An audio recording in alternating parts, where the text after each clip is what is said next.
কিরে মিনু, আমার মেয়ে এখানে বসে আছে, তুই সাজতেছিস কেন? আজকে কি তোকে দেখতে আসবে? দেখতে আসবে তোর ভাগ্নিকে, তুই কেন সাজতেছিস আমার বল? এই সাজগোজটা যদি আমি আরো 5 বছর আগে থেকে শুরু করতাম, তাইলে এখন আমার অবিবাহিত হয়ে বসে থাকা লাগতো না। যাই হোক, যা হয়ে গেছে হয়ে গেছে, এখন তোমরা আমাকে একটা বিয়ে করায় দাও। আল্লাহ দোহাই লাগে রে বোন, তুই সাজগোজ বাদ দে, আমার মেয়েটাকে সাজা, পাত্রপক্ষ করে চলে আসবে। আচ্ছা আমি সাজাইতেছি, তুমি যাও তো, টেনশন করো না, রেডি হয়ে যাবে। মেয়ে আমাদের পছন্দ হয়েছে। ও ছেলেকেই তো জিজ্ঞেস করিনি, তোর পছন্দ হয়েছে? মেয়ে যেহেতু আমাদের পছন্দ হয়ে গেছে, সেহেতু আজকে কাবিনটা করাই ফেলতে চাই। কিন্তু তোমরা বাচ্চারা চলে আসছো কাবিন করতে, গার্জিয়ান লেভেলের কি আসলে ভালো হতো না? কি বলে, ছেলের বাবা আমি নিজে চলে আসছি, আরো গার্জিয়ান লাগবে? বাবা মানে তো তুমি মানে তুমি, আরে আমি তো মনে করছি তুমি সর্বোচ্চ ছেলের বড় ভাই। বাবা বাবা হলেন কিভাবে আপনি? বিআই সাহেব, আপনি তো ভীষণ রসিক মানুষ। বাবা হলাম কিভাবে এটা এখন সবার সামনে বলতে হবে? আমাদের দুইজনের এনআইডি আর এই যে আমার ছেলের বার্থ সার্টিফিকেট দেখেন।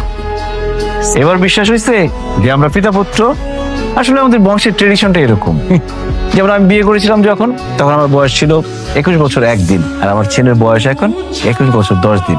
এই যে 9টা দিন পিছিয়ে গেল, পরীক্ষা চলতেছে, এই জন্য বিয়েটা করতে পারে নাই। তবে আজকে বিয়ে করলে মোটামুটি 9 দিনের মতো লস হবে, বেশি লস হবে না। তবে আমার ছেলের কিন্তু শারীরিক বয়স কম।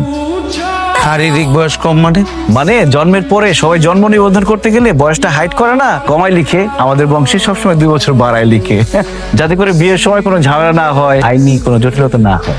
তার মানে আপনার ছেলের বয়স 19 বছর 10 দিন। তার মানে আপনার যখন বিয়ে হয়েছিল তখন আপনার বয়স ছিল 19 বছর 1 দিন। আর আমার ওয়াইফের বয়স ছিল 16 বছর। তারপর ওয়াইফকে নিয়ে আসলেন না? মানে জিসানের আম্মাকে নিয়ে আসলে ভালো হতো। উনি কোথায়?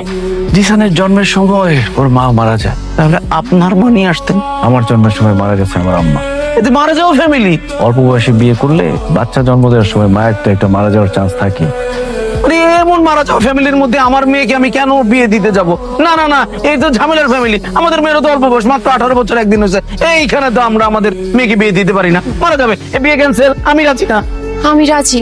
আপনি তো আমার থেকে বয়স অনেক বড়, আমি তো আপনাকে বিয়ে করব না। দূর বোকা ছেলে, তোমার কথা বলছি নাকি? তোমার বাবাকে আমার পছন্দ হয়েছে, এই যে বিয়ে করবেন আমাকে।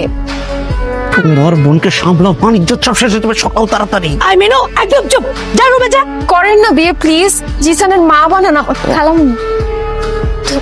পাগল হয়ে গেছে নাকি বিয়ের জন্য? শুনেন, আমরা আপনাদের সাথে কোনো রকম সম্বন্ধ করব না, আপনারা আসতে পারেন, গেটের দিকে যান।